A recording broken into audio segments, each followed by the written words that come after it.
Kita bersyukur kepada Allah Subhanahu wa taala karena sampai hari ini kita berhasil menyelesaikan 30 hari di bulan 29 hari di bulan Ramadan ya. Tadi 29 hari ya.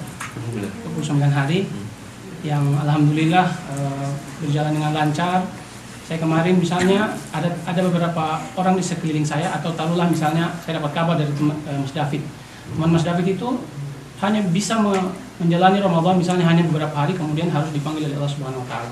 Itu kembali mengingatkan lagi kepada kita bahwa sampainya kita di sini sampai menyelesaikan 29 hari 1 bulan Ramadan itu merupakan nikmat luar biasa ya. Apalagi kemudian kita dipertemukan dengan hari fitri. Gitu. Jadi itu kita harus bersyukur. Yang kedua, tentu saja salat dan salam senantiasa kita tidak pernah lupa hatu dan curahkan kepada Nabi Shallallahu Alaihi Wasallam yang darinya kita belajar. Tentu saja salah satunya adalah bermuamalah ini.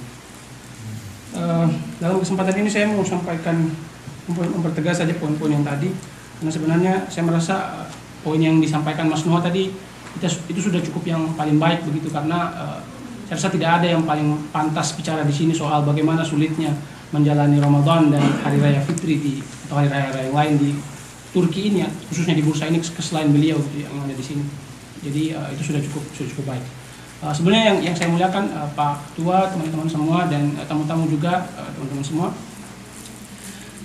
Kemarin beberapa hari yang lalu ya, hari berapa Ramadan ya, sekitar hari kurang lebih sepekan yang lalu, hari Selasa Pak ya, hari Selasa. Saya itu penasaran, saya iseng nanya kepada teman saya yang Ebanji, satu orang Mauritania. Kan kita itu di Indonesia biasanya suka ada isu ini nih, wah halal bihalal ini apa sih? Bid'ah ini, atau ini bukan bagian dari, tidak pernah dicontohkan dan lain sebagainya. Itu juga termasuk yang saya terus pikirkan gitu. Kemudian saya akhirnya beberapa hari yang lalu saya bertanya kepada salah satu teman Ebanji saya bertanya biasa jadi iseng gitu. Saya tanya, kalau saya sebut halal bihalal, kira-kira yang ada di dalam otakmu apa? Yang apa? Gelen syai akuna nadir gitu, saya tanya. Sudah pikir, dia bilang gampang itu. Halal bihalal itu artinya ya saling menghalalkan hak-hak atas sama kita. Loh, kok dia langsung bisa paham maknanya gitu loh. Artinya begini teman-teman semua. Oke, ini kita bicara ininya dulu ya, mungkin budayanya gitu dari sisi kulturalnya begitu. Mungkin ini namanya saja yang halal bihalal, di Indonesia kan namanya begitu. Ya mungkin hal yang sama secara konten, secara substansi itu bisa ditemukan di budaya-budaya yang lain, budaya keislaman yang lain, tapi mungkin namanya berbeda gitu. Jadi halal bihalal itu yaitu kita saling merelakan, kita saling meridhoi, kita saling memaafkan, dan kemudian saling menghalalkan urusan-urusan atau kemudian kesalahan-kesalahan di antara sesama kita. Kenapa ini begitu penting teman-teman semua? Tadi dijelaskan oleh Mas David, sebenarnya ini mempertegas saja 29 hari, 1 bulan penuh kita menjalani berpuasa kan. Kita berpuasa dari makan dan minum, bahkan hal yang boleh saja kita tidak boleh, haram pada saat itu. Kita tidak boleh makan, kita tidak boleh minum, padahal ini boleh nih konteksnya. Kalau yang sudah berkeluarga dia tidak boleh kemudian berhubungan dan lain sebagainya, padahal konteksnya ini boleh. Itu saja kemudian kita bagaimana caranya berusaha mendisiplinkan diri dari itu semua. Dan ujungnya kan tidak lain dan tidak bukan kan, kalau di Quran kan disuruh supaya kita bertakwa kan, la'allakum tattaqun. Dan itu semua menjadi sekolah untuk mendisiplinkan diri, terutama yang berhubungan dengan kemaksiatan. Kalau istilah kemaksiatan itu kalau di dalam Al-Quran banyak diistilahkan dengan zalim kepada diri sendiri. Dia zalim kepada diri sendiri. Maksudnya kalau kita melakukan hal-hal yang, kan tubuh kita ini kan pada dasarnya diciptakan untuk memfasilitasi diri kita supaya beribadah. Ada kalanya kita itu ya hilaf, ya kita gunakan tubuh kita ini ya, misalnya untuk pacaran gitu, dilangkahkan kakinya ke tempat-tempat yang bermaksiat, kita mabuk misalnya, minum khamar, itu kan merusak diri kita sendiri. Dan itu kan tidak merugikan orang lain pada dasarnya. Orang kalau makan babi tuh, saya makan babi misalnya, ya Mas David tidak mungkin dia ya sakit gitu. Ya, meskipun saya nggak makan babi gitu. Ya intinya itu teman-teman semua. Jadi maksudnya saya mau katakan bahwa selama rentang Ramadan itu terjadi, kita itu sedang berkutat dengan diri kita sendiri. Apalagi ini konteksnya di Ramadan itu kan konteksnya kan zinjir, si hantu-hantu setan-setan itu kan dibelenggu kan. Jadi betul-betul itu pergulatan kita dengan nafsu kita, dengan diri kita sendiri. Nah, apalagi kalau kita teman-teman semua baca, pasti semuanya baca itu hadis-hadis yang diriwayatkan dari Abu Hurairah, banyak sekali tentang Ramadan. hikmahnya itu atau keutamaan Ramadan itu paling sering sekali di dalam hadis-hadis itu adalah pengampunan dosa. Itu yang paling penting. Aisyah nanya ke Nabi, kalau saya ketemu malam Lailatul Qadar, apa yang harus saya baca pada malam itu? Nabi bilang apa? Nabi bilang suruh baca apa itu? Allah, engkau itu maha pemaaf, innallaha karim tuhibbul afwa fa'fu anni. Maka maafkanlah saya. Ampunan pemaafan gitu. Kemudian man qama Ramadan imanan wa ihtisaban ghufira lahu ma taqaddama min dzambi. Itu lagi. Man qama Lailatul Qadar imanan wa ihtisaban ghufira lahu ma taqaddama min dzambi. Semuanya ghufira, ghufran dan atau afun gitu. Pengampunan, pemaafan gitu. Artinya 30 hari atau 29 hari yang terbentang di selama Ramadan itu tugas kita adalah mendapat pengampunan itu. Makanya di dalam satu hadis itu pernah disebutkan 3 orang yang merugi. Gini hadisnya itu gini kurang lebih. Ini juga lagi-lagi diriwayatkan oleh Abu Hurairah juga. Dalam satu kesempatan Nabi Shallallahu Alaihi Wasallam itu pernah naik ke mimbarnya untuk kemudian khutbah. Kan di dalam di situ tuh dijelaskan bahwa ada 3 tangga Nabi. Di situ Nabi mengucapkan amin 3 kali. Amin, amin, amin dalam menaiki itu. Orang-orang yang lihat pada saat itu bingung gitu. Kemudian setelah selesai khutbah, para sahabat kemudian bertanya, itu kenapa tadi ya Rasulullah, kenapa engkau bilang amin tadi selama 3 kali itu? Kemudian Rasulullah SAW itu menjelaskan, tadi ada Jibril yang lewat dan kemudian berdoa kepada orang-orang yang dia ini merupakan golongan orang yang sangat merugi, dan mereka ada 3 golongan. Golongan yang pertama, dia bertemu Ramadan tapi dia nggak diampuni. Banyak orang ini sudah bertemu di Ramadan tapi dia nggak diampuni gitu loh. Golongan yang kedua, orang yang mengucapkan orang yang diucapkan atau dia mendengar nama Nabi Shallallahu Alaihi Wasallam tapi dia bersalawat.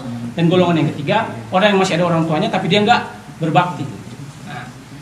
Nah, kita kembali ke yang poin 1, orang yang dia sudah dapat Ramadan tapi dia nggak diampuni. Ini sangat rugi sekali dan kayaknya nggak mungkin gitu loh. Sesuatu dosa-dosanya kalau kita approach ke Allah, kalau kita lakukan pendekatan, pasti itu diampuni aja dosa-dosanya. Jadi Ramadan itu yang paling utama sebenarnya kalau kita baca hadis-hadis adalah bulan pengampunan. Nah, masalahnya seperti yang disampaikan Mas David tadi, kalau kemudian isi Ramadan, malam-malam Ramadan, puasa-puasa kita, itu adalah bagaimana kita berusaha mengikis dosa-dosa kita dengan diri kita, atau kita zalim kepada diri kita, atau maksiat kepada diri kita di hadapan Allah Subhanahu Wa Taala. Maka kemudian momentum hari fitri itu adalah momentum kita untuk mengikis dosa-dosa kita, salah-salah kita kepada sesama manusia. Poinnya di situ. Jadi kalau yang tadi itu maksiat kepada Allah, ya, yang Ramadan tadi, maka yang fitri ini, hari fitri ini itu momentumnya itu kepada sesama manusia. Karena orang di hari itu pasti dia dengan keutamaan hari itu dia pasti punya semacam rasa rahmah yang lebih gitu loh. Orang kalau kita minta maaf, nah ini lagi momen Idul Fitri ya, minta maaf lah, ini pasti dimaafin. Mau dikutuk seperti apapun kita, kalau kita minta maaf di hari itu, sepertinya kemungkinan dimaafkan itu jauh lebih tinggi gitu. Apalagi sehari sebelum Ramadan itu, biasanya di Indonesia kan kita rame soal apa? Soal zakat kan. Zakat itu kan apa? Menyucikan harta dan jiwa. Kalau yang di konteks Ramadan itu berarti zakat nafs, zakat jiwa ya. Tapi konteksnya juga sama. Zakat itu kan konteksnya salah satu hikmahnya atau salah satu fadilahnya adalah menyucikan harta. Jadi sudah disucikan diri kita dengan Allah gitu loh. Maksudnya kemaksiatan kita kikis, kita gugurkan selama Ramadan. Kemudian setelah itu kita kikis juga, kita bersihkan, kita sucikan dosa-dosa kita atau salah-salah kita dari berbagai macam makanan yang kita makan, harta-harta yang kita kumpul, kita sucikan melalui apa? Melalui zakat. Yang terakhir ini sebenarnya yang kita kadang luput, yaitu ya tadi terakhir. Hari Raya Fitri itu bagaimana caranya itu jadikan momentum supaya itu bisa jadi pengikis dosa-dosa kita antar sesama kita terutama gitu. Jadi kembali lagi di yang tadi, halal bihalal ini menjadi semacam kultur saja atau menjadi ini bukan satu ibadah gitu, bukan satu ibadah yang gimana bukan ibadah mahdo ya. Ya ini salah satu kultur yang kemudian salah satu hikmah di dalamnya adalah supaya kita bisa ambil momentum untuk bermanfaat, bermaaf-maafan gitu loh. Oke, jadi menjadi penting untuk kita sebenarnya kumpul, kita wajah biwajhin, bertatap-tatap begitu. Makanya ini yang 4 baris di belakang ini kayaknya bisa ambil tempat. Nah, teman-teman yang dimuliakan Allah Subhanahu Wa Taala, saya mau katakan juga bahwa kan kita kemarin rame-rame itikaf memburu Lailatul Qadar. Kalau bahasa saya itu Lailatul Qadar itu bukan dicari, itu diburu, tahan Lailatul Qadar. Terus sering sekali biasanya di antara kita itu suka ada pembahasan gitu. Bahkan itu pembahasan ini sudah dari zaman para sahabat pun sudah ini bukan satu kaum yang baru gitu loh. Bahwa di antara sesama pemburu Lailatul Qadar ini kita akan cenderung begitu melihat tanda-tanda di alam. Misalnya ini hari ini malam ganjil, hari ini kayaknya udaranya enak, kayaknya ini nggak terlalu dingin, nggak terlalu panas, ini kayaknya mataharinya terbit bagus, kayaknya tadi malam Lailatul Qadar. Artinya kadang-kadang ya kita itu terlalu sibuk mencari tanda-tanda malam Lailatul Qadar itu di alam semesta, padahal kita lupa tanda-tanda terdekat mungkin saja bukan di sana, tapi bagaimana di dalam diri kita, bagaimana kita pasca si bulan Ramadan itu. Jadi mungkin teman-teman bisa bayangkan saja kalau ya kemarin jangan-jangan gitu loh, kalau kita berdoa sudah sedemikian rupa, jangan-jangan itu semua palsu gitu. Makanya kita lihat pasca ini seperti apa. Termasuk sebenarnya memperbaiki hubungan dengan sesama manusia. Cek Quran surah An-Nisa ayat 36 kalau nggak salah ya. Itu dijelaskan habis wa'budullaha wa la tusyriku bihi syai'an wa bil walidaini ihsana wa bidzil qurba wal yatama wal masakin wal jari dzil qurba. Nah itu wal jari dzil qurba wal jaril junub. Tetangga yang dekat, tetangga yang jauh. Maksudnya begini teman-teman semua, kita masih banyak salah sama orang tua kita misalnya, atau masih ada masalah yang bahkan kita belum selesai, bukan cuma dengan tetangga, tapi mungkin dengan teman serumah. Nah ini jadi kalau teman-teman di sini yang punya masalah dengan teman serumah, ya silakan coba diselesaikan dulu. Apalagi dengan ini mumpung masih suasana Ramadan, ini orang pasti terbuka hatinya gitu loh. Orang pasti terbuka hatinya untuk kemudian memaafkan. Jadi itu menjadi momen yang sangat penting. Saya banyak sekali mendengar cerita-cerita soal ini bang, ya saya ada masalah dengan teman rumah saya nih bang, gini-gini. Habis ini ada yang ceritanya nggak mau cerita lagi ke saya, soalnya udah bicara sekali. Sorry. Ya artinya itu banyak sekali, dan apalagi kata Mas David tadi, kita sebagai anak muda gitu ya, sebagai pemuda akhir zaman yang begitu sulit menjaga diri untuk tetap menjaga kesucian, menghindarkan diri dari maksiat gitu loh. Kadang-kadang sudah baik, tiba-tiba teman dipanggil nongkrong gitu, tiba-tiba sholatnya kelewat lagi, atau tadinya udah baik, udah misalnya ada yang minum gitu, tadinya udah baik terus diajak teman buat minum jadi minum lagi, tadinya udah baik terus ada cewek yang ngechat ya jadinya ngechatan lagi gitu. Artinya memang kita tahu sama-sama betapa sulitnya menjadi laki-laki dan perempuan di akhir zaman yang serba zaman yang sudah kacau ini tuh bukan hal yang mudah gitu loh. Nah makanya untuk menjadi kuat kita nggak mungkin bisa sendiri. Makanya kita harus saling bergandengan tangan untuk itu semua. Kata Mas Nuh tadi gitu loh. Jangan sampai PPI Bursa ini menjadi PPI angkatan terbaru. Nanti kita ganti aja namanya itu PPI angkatan terbaru. Supaya setiap musta kita ganti PPI angkatan terbaru 2022, 2023 gitu aja terus. Dan ada kecenderungan ke sana kalau kemudian teman-teman semakin hari semakin individualis dan lain seterusnya. Tidakkah teman-teman itu merefleksi di antara sekitar kita gitu? Gimana anak-anak muda misalnya di negara ini? Bandingkan dengan kita. Saya takut apa yang paling besar yang kita punya di anak-anak muda kita ini juga hilang. Apa itu yang paling besar yang saya maksud? Yaitu keakraban dan ada rasa semacam kita saling memiliki antara anak-anak muda gitu loh. Hanya orang Indonesia yang kalau ketemu muka papasan di jalan, bahkan orang itu yang kenal dia akan senyum. Itu hanya orang Indonesia kayak gitu. Coba lakukan itu pasti dia aneh itu. Itu hanya orang Indonesia yang semacam itu, dan itu menurut saya salah satu harta, salah satu aset yang harusnya kita jaga dan kita genggam dengan sedemikian rupa. Di tengah globalisasi, modernisasi dan percepatan teknologi yang semakin gila ini, saya melihat ada kecenderungan kita kehilangan itu semua. Apalagi dengan urbanisasi. Kalau kita di kampung kan, saya kan anak kampung ya, tinggal di Ambon di pelosok. Itu tuh masih kental banget kultur-kultur semacam itu. Saya nggak membayangkan orang yang tinggal misalnya yang dari Jabodetabek misalnya, yang semakin kesini semakin dia merasa tidak membutuhkan orang lain. Kenapa? Kalau saya mau butuh ilmu saya tinggal buka YouTube. Kalau saya mau cari tahu masak saya tinggal buka YouTube.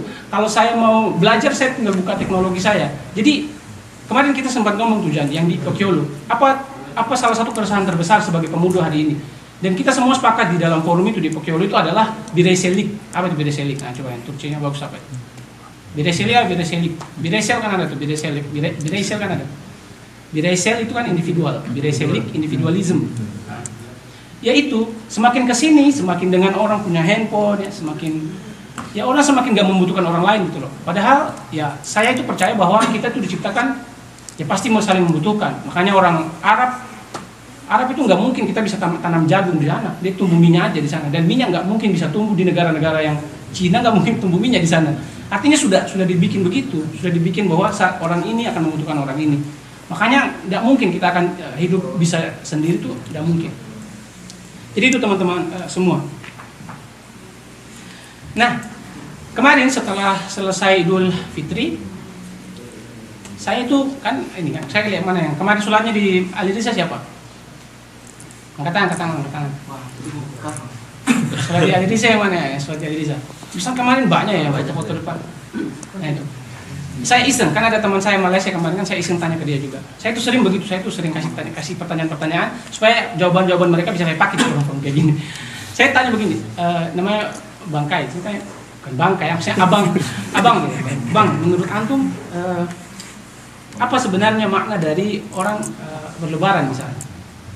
Terus dia bilang orang yang berlebaran itu ya orang yang kalau dia bisa menjalani Ramadan dengan disiplin, lalu kemudian perasaan kemenangan itu akan dia rasakan ketika Idul Fitri, dan menjadi sangat fana kemenangan itu kalau dia tidak kemudian disiplin selama Ramadan. Dalam hal saya, ya juga ya. Tapi kenapa saya kemudian melihat sekeliling saya, kan ada kalian juga semua di sini, saya lihat juga orang-orang, perasaan muka-muka ini bukan kalian ya, saya lihat yang teman-teman yang ya banji, saya dalam hati saya, perasaan kayaknya kalau sholat tarawih misalnya atau sholat jamaah atau sholat apapun itu kayaknya orang nggak seramai ini ya. Jadi orang-orang ini kemana gitu? Dalam hati saya begini, sebegitu luar biasanya Allah Subhanahu Wa Taala dengan Rahman dan Rahimnya, bahkan orang yang mungkin dia nggak disiplin selama Ramadan pun itu dikasih rasa kemenangan di hari itu. Di hari itu dia dikasih rasa kemenangan, dia dikasih rasa bergembira gitu loh. Jadi itu salah satu ininya. Maka saya mau katakan begini, kita bisa membagi itu menjadi dua golongan gitu loh. Ada orang yang merasa kebahagiaan itu tumbuh karena dia melihat sekelilingnya juga berbahagia. Ada juga kebahagiaan itu tumbuh atau rasa kemenangan itu tumbuh memang dari dalam dirinya. Dari dalam dirinya. Nah, mudah-mudahan kita tuh orang yang mendapatkan rasa kemenangan itu dari dalam diri kita karena kita sudah disiplin, berlapar-lapar, baru kemudian di hari itu kita berlebaran gitu. Nah, itu kalau dalam rangkaian ayat Ramadan kan itu disuruh kita bertakbir misalnya sebagai budi rasa syukur kita kepada Allah Subhanahu Wa Taala. Walitukmilul iddata walitukabbirullah. Kalau kalian sudah lengkapi harinya, maksudnya hari Ramadan itu, maka bertakbirlah. Nah, itu salah satu bentuk bahwa golongan yang harusnya benar-benar merasa menang itu adalah yang mendisiplinkan diri itu, yang mendisiplinkan diri, dan ketika dia sudah benar-benar genap melengkapi harinya, hari-hari puasa itu, dia kemudian berhak takbir gitu loh, bersyukur dengan itu gitu loh. Karena saya melihat ya tadi ada orang yang mungkin dia nggak serius menjalani Ramadan pun dia bisa merasa menang itu. Makanya hati-hati teman-teman semua, hati-hati dengan euforia Ramadan yang sedemikian rupa dahsyatnya. Jangan-jangan itu kalau di bahasa di orang ekonomi itu ada istilah great balloon. Great balloon itu balonnya besar tapi isinya kosong. Jangan-jangan euforia kita berhati-hati gitu loh. Jangan-jangan tawa euforia kemudian foto-foto yang kita posting, makanan-makanan yang kita masak itu semua itu hanya bagian luar saja. Sementara hati kita tuh, kita coba tanya lagi tuh, apakah saya ini pantas gitu loh, merasa kemenangan itu gitu loh. Itu. Nah, dan teman-teman semua, beruntungnya sebenarnya kita itu di Turki, di mana sebagai banjir di Turki ini kembali dengan konteks kita, dengan keberadaan kita sebagai foreigner di sini, sebagai banjir orang asing di Turki ini, itu semula mereduksi seluruh elemen-elemen lain yang berhubungan dengan euforia Ramadan yang tidak substansional. Contohnya, kan kita nggak ada kembang api misalnya. Kita nggak ada, mungkin sebagian rumah dia tidak masak, sebagian rumah mungkin apalagi. Pokoknya hal-hal yang berhubungan dengan perintilan pernak-pernik Ramadan, pernak-pernik Idul Fitri itu nggak ada di sini. Nah, pasti kalau kita yang orang berpikir pendek kan kita mikir gini, ya tidak seru Ramadan, nggak ada keluarga, nggak ada yang masak ketupat, nggak ada kembang api, kok nggak ada bunyi-bunyiannya, kok biasanya ini ada bocil yang lari-larian main petasan, lempar-lempar apa di luar gitu loh. Ya nggak seru. Itu kan semua pernak-pernik yang memang melekat dengan budaya kan. Pasti kita kan mikir begitu ketika kita berpikir pendek gitu. Tapi tahu nggak teman-teman apa hikmahnya dari semua itu? Saya dari pertama saya merasakan Idul Fitri ini saya langsung menyadari hikmahnya. Yang menurut saya adalah dengan direduksi, dengan dipisahkan seluruh pernak-pernik Ramadan itu menjadi semakin murni atau tidaknya kita merayakan kemenangan itu gitu loh. Bahwa meskipun ini nggak ada ketupat, nggak ada orang main petasan, nggak ada takbiran menggema di mana-mana, saya akan tetap merasakan kemenangan itu. Itu yang harusnya kemudian kita dapatkan dari sebuah momen Ramadan di mana pernak-pernik dan perintilan-perintilannya itu kemudian hilang. Pertanyaannya, kita merasa nggak itu? Kita merasa nggak itu? Jangan-jangan kayak Jadi jangan-jangan kita itu terlalu terasosiasi kepada hal-hal yang tidak substansional selama Ramadan, misalnya kayak tadi ketupat nih. Jadi termasuk ya itu apa itu kalau di biskuit pongguan yang isinya rengginang itu kurang ajar yang apa termasuk nastar yang kita susah buka ininya, kan susah buka ada tuh, susah nyari apa nemu ininya itu loh, ujung ininya. Yang semacam itu atau apapun itulah, uang THR gitu. Jadi dengan kita berlebaran sebagai banja di sini, kita menjadi semakin apa ya? Semakin dengan kita direduksi seluruh perintilan pernak-pernik yang tidak substansional kalau bahasa saya, yang tidak esensial dalam kemenangan Hari Raya Fitri itu. Dengan itu semua sebenarnya kita menjadi semakin mudah melihat hikmah sebenarnya dari sebuah kemenangan yang sebenarnya gitu loh. Yang sebenarnya. Yang tentunya dalam konteks tadi kita harus memperhatikan bagaimana hubungan kita dengan teman-teman kita. Jadi yang teman-temannya di sini ada masalah dengan apa? Mungkin jadi jangan jauh-jauh dulu gitu. Kadang-kadang kita itu gini teman-teman. Kadang-kadang kita itu berusaha membangun hubungan kita yang baik dengan orang yang jauh gitu loh. Padahal mungkin teman serumah kita itu kita nggak pernah quality time bareng gitu. Jadi coba diajak dulu quality time bareng, masak-masak bersama gitu kan. Itu yang paling penting sebenarnya. Karena kalau misalnya kalau dalam logika infak ya, kalau saya sebagai ekonomi Islam, dalam logika infak itu orang pertama yang paling utama yang kita mau kasih uang itu bukan orang jauh-jauh, tapi ya orang-orang di dekat kita dulu gitu loh. Bukankah kita tahu kalau kita masak apapun di dapur gitu, terus baunya tercium, bukankah kita dianjurkan untuk kemudian membagikan itu. Itu maksudnya adalah mau disampaikan bahwa penting sekali untuk menjaga hubungan baik antar sesama kita, di antara lingkaran kita dulu nih, lingkaran kita. Jadi teman-teman, ini sekali lagi saya tekankan, yang ada masalah-masalah dengan sesama mungkin satu divisinya gitu loh, atau kayaknya nggak serak sama Ojan gitu, Pak Ketua. Nah, itu coba dikomunikasikan, atau bukan cuma dengan Pak Ketua yang ini ya, mungkin teman-teman di Tomer gitu loh. Coba angkat tangan, coba yang di Tomer, coba angkat tangan. Banyak juga ya. Ya teman-teman yang di Tomer mungkin ada masalah dengan teman-temannya yang lain gitu, semacam itu. Jadi itu sangat penting. Tadi saya bilang ya bahwa tadi saya sampaikan bahwa di dalam banyak sekali ayat-ayat di dalam Al-Quran itu dia ngomongin soal ibadah vertikal, kemudian dilanjutkan atau ditautkan dengan ibadah horizontal, yaitu kayak misalnya bayar zakat dan sholat itu biasanya selalu tertaut. Nah di dalam Quran surah An-Nisa ayat 1 ayat 36 tadi juga begitu sebenarnya. Nah kalau hadis-hadis kalau kalian cari juga sama juga, kan dijelaskan man kana yu'minu billahi wal yawmil akhir falyukrim dhaifahu falyukrim jarahu, memuliakan tamu, memuliakan tetangga. Jadi ya memang selalu seperti itu harusnya. Nah kalau kita tarik dalam konteks kita, alhamdulillah kita di sini berlebaran tapi dengan sedemikian sederhana gitu loh, tidak euforianya mungkin tidak sebesar yang ada di Indonesia.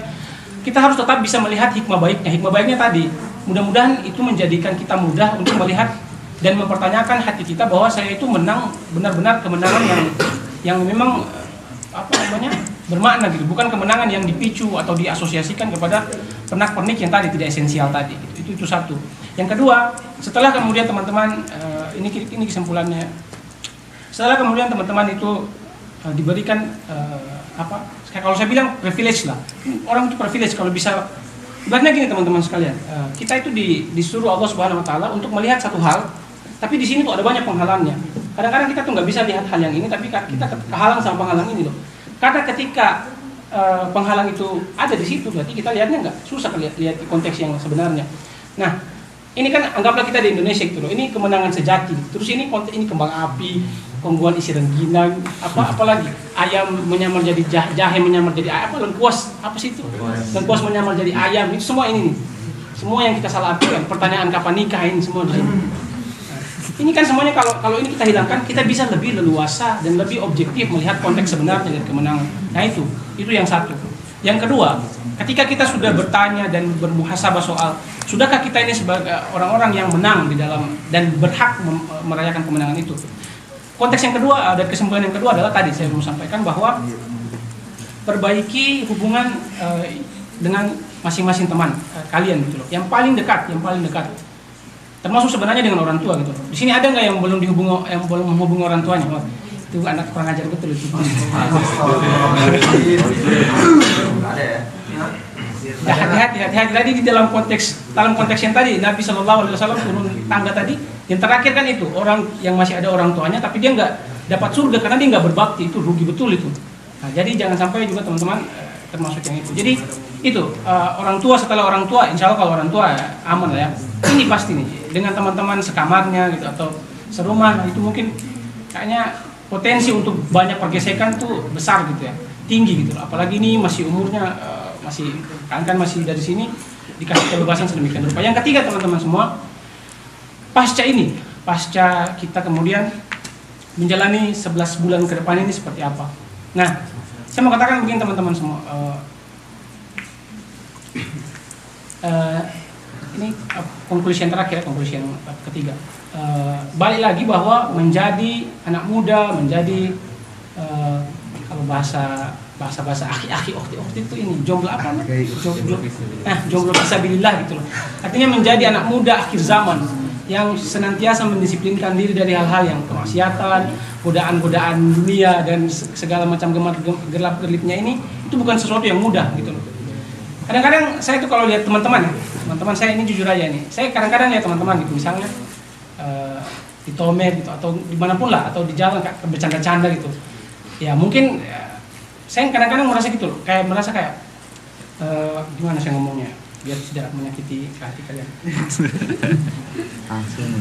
Ini aja kayak dalam hati saya kayak, kalian belum menyadari aja nanti.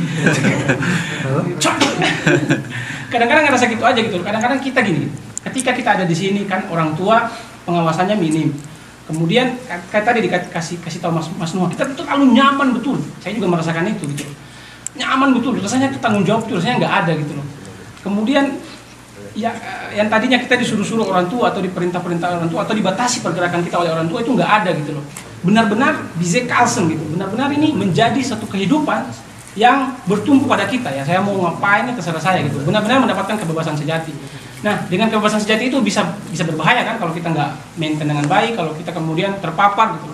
Jadi teman-teman semua sangat baik sekali bagi seorang muslim itu selain juga terlalu banyak tertawa-tawa gitu. Kalau saya bahasanya jangan terlalu kebanyakan nongkrong yang justru bagus tadi kayak tadi Mas Nuh bilang, loh ini yang terlambat ini terlambat tapi lagi ujian gitu. Loh itu menurut saya masih mending gitu loh. Daripada ya tadi mungkin dia terlalu banyak di dalam hidupnya di sini yang terlambat menyadari kesulitan itu gitu loh. Apalagi termasuk saya juga menyadari itu. Saya masih Tomer tuh kayaknya hidupnya kayak kembali ke masa SD ya, ini Mas David ya. Kayaknya saat ini saya di sini S2 ya, kayak nyocokin gambar. Kita dikasih susah-susah kuliah S2 gitu, Mas David kuliah S3 sampai sini dikasih tugas nyocok-nyocokin gambar. Nyocok-nyocokin gambar. Sampai di kelas itu lo nyanyi-nyanyi gitu. Ya, ini apa ini? Tapi apakah kita tidak menikmati? Saya pribadi menikmati aja gitu. Cuma sepulang di rumah saya akan kembali menyadari bahwa kayaknya hidup saya nggak gini-gini, nggak sesederhana ini gitu loh. Hidup ini bukan cuma soal hahihi, tapi bagaimana kita bisa bertanggung jawab soal seluruh kepercayaan yang sudah ada di pundak kita gitu loh. Nah kadang-kadang kita nggak menyadari itu. Maksudnya ya silakan berhahihi, tapi kalian tahu kapan juga ya harus berhenti dan kadang-kadang merenungi gitu loh. Oh iya ini kayaknya saya ini harus lebih fokus kuliah lagi. Kayaknya saya kebanyakan nongkrong deh. Kayaknya saya lebih banyak ini sama teman-teman, main-mainnya gitu daripada kemudian fokus kepada apa yang seharusnya saya ada di sini. Nah, itu tiga hal itu yang mau saya sampaikan ya. Jadi yang pertama, alhamdulillah kita di sini kita bisa lebih objektif melihat apa yang dimaksud dengan kemenangan. Yang kedua, kita harus memperhatikan lagi bagaimana kemudian hubungan kita dengan sesama yang lain, karena seluruh Ramadan kemarin ya insya Allah dengan keutamaan Ramadan itu kita sudah diampuni dan kita nggak akan pernah benar-benar sampai pada titik yang benar-benar fitri kalau kita masih ada urusan yang belum selesai antar sesama kita. Dan yang ketiga, menjadi pemuda akhir zaman, kalau kata Ojan tadi apa saja? Antum belum bisa bilang. Meskipun saya agak jomblo bisa bilang, tapi itu inilah metode lah. Makanya menjadi pemuda akhir zaman yang dengan segala macam cobaan ini sangat susah. Kita juga harus tetap bertanya kepada diri kita tentang apa tujuan kita di sini gitu. Dan yang terakhir mungkin jangan terlalu jauh-jauh juga dari jamaah yang positif gitu loh. Loh ini kok kontradiktif sama poin ketiga. Poin ketiga tadi katanya kurangi nongkrong. Kok ini kok jangan jauh-jauh. Maksudnya gini teman-teman, tidak bisa, kita tidak mungkin bisa sendiri. Kita tidak mungkin bisa sendiri dalam usaha memperbaiki diri, dalam mendisiplinkan diri itu tidak bisa. Makanya cari kalau mau bangun hubungan yang baik dengan sesama kita gitu loh. Tidak usah banyak-banyak. Kalau kalian bisa bangun aja hubungan yang baik dengan teman rumah kalian gitu loh. Jadi bang, teman rumah saya nggak cocok lah gitu. Nah, kalau gitu cari yang lain gitu. Intinya ya nanti kalian akan tahu sendiri bahwa ketika semakin berjalannya waktu, bahwa pertemanan itu bukan soal seberapa banyak, tapi seberapa bisa dimintai tolong ketika susah. Itu definisi yang sebenarnya. Kan Nabi kan berkenalan dengan siapa, tapi sahabatnya itu bisa dihitung kan. Yang disebut dengan sahabat itu kan bisa dihitung. Maksudnya konteks itu coba kita cari di sini. Maksudnya gini, jangan juga terlalu wah saya mau menyendiri betul ini bertapa bukan gitu juga. Tapi tetap kalau kayak gini datang kumpul. Kalau misalnya kita ada majelis apa mas? Majelis BER atau madrasah Fatih atau apalagi biar enggak mesti disebutin sama apalagi? Bursa literasi apalagi ya? Kopdar. Apalagi imla yang kayak gitu kan itu kan sudah jelas tuh. Oh ini insya Allah positif gitu. Oke kita datang. Masa kita bisa begitu ringan datang di dalam sebuah suasana nongkrong yang mungkin kita nggak tahu bakal bahas apa, tapi kita begitu susah ke majelis-majelis yang itu tuh ilmu insya Allah. Nah kalau kayak gitu ya silakan aja gitu. Jadi jangan juga terlalu percaya diri bahwa kalian bisa di arus deras yang susah kita mengendalikan diri ini, kalian bisa melewati itu. Jangan juga terlalu percaya diri karena nanti bisa saja kalian akan kemudian tersesat. Itu aja yang mau saya sampaikan. Mohon maaf panjang jadinya. Mudah-mudahan ada manfaatnya. Wallahu a'lam bishawab. Kalau salah itu dari saya dan kebenaran dari Allah Subhanahu wa taala. Terima kasih. Billahi taufiq wal hidayah. Wassalamualaikum warahmatullahi wabarakatuh.